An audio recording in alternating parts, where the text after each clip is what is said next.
For some folks, the ultimate wedding goes something like this. A huge, elegant church filled with loved ones, flowers, and memorable music in the background. Here the bride and groom exchange the vows of a lifetime and begin their life of bliss. Well, that might be great for some people, but Kim Germany had another idea for her ideal day. Everybody gets married at the church, but I'm not the frilly gowns type of person, so we're doing something really different. Does that look okay? Yeah, it looks good to me. Nothing wrong with it. Styling. Don't be silly. Does it really? Well, different she wants, different she'll get. You see, Kim and her fiancé Marvin Dean have decided to do their I-do's underwater. So instead of readying their wedding whites, these two climbed into wedding wetsuits, for their special day off the Waianae coast.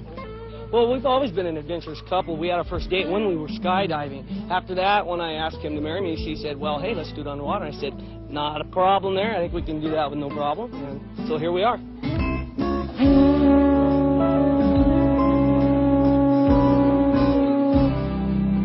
Okay, y'all ready? That we are. Okay.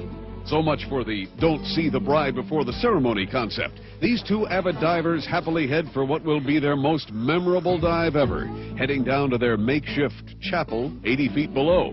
The rest of the guests will join them down there, including their subsurface sermonizer, Howie Wellfeld. When Kim and Marvin asked me to perform the ceremony, I thought it was great. Whatever situation a couple can open their hearts the most to one another and make these sacred vows, that's the environment I want to do their wedding in.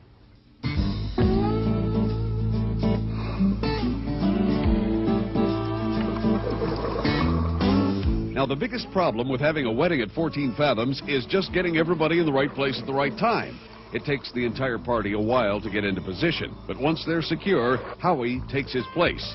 Next problem? Communicating. But that's all been thought out, so with underwater writing tablets in hand, the ceremony begins.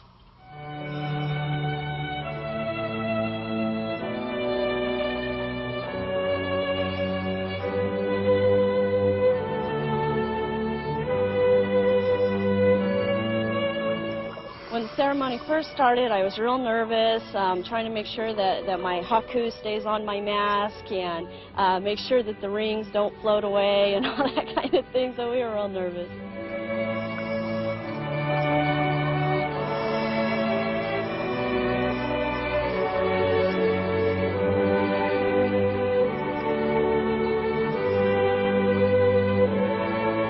As Kim and Marvin profess their everlasting love for one another as passionately as possible on their tablets, Howie's doing his best to keep an eye out for any unwanted wedding crashers. At a wedding, we never exactly know who's going to show up. Sometimes we get unwanted guests, but the only unwanted guest I think we're worried about today is the old shark.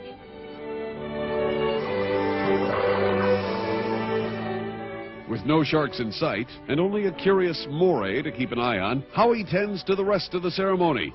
With their I-do's done and rings exchanged, Howie delivers his last command.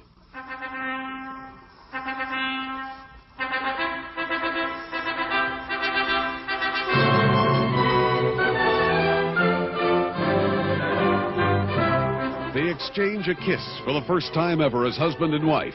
Granted, the kiss is wetter and definitely saltier than usual, but what would you expect?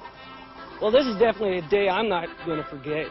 She got me to do it underwater, and I think from here we're going to be happy with it. It started out good. Every woman needs a day that's very memorable, and this is it. This is going to be the most memorable day of my life, getting married underwater. Hawaii's wettest wedding draws to a close, and Kim and Marvin still have about a half a tank of air left to savor these precious moments. So, no rice, no tin cans or toilet paper on the limo, no limo. Just our wedding couple swimming off, hand in hand to begin their lives as Mr. and Mrs. Marvin Dean.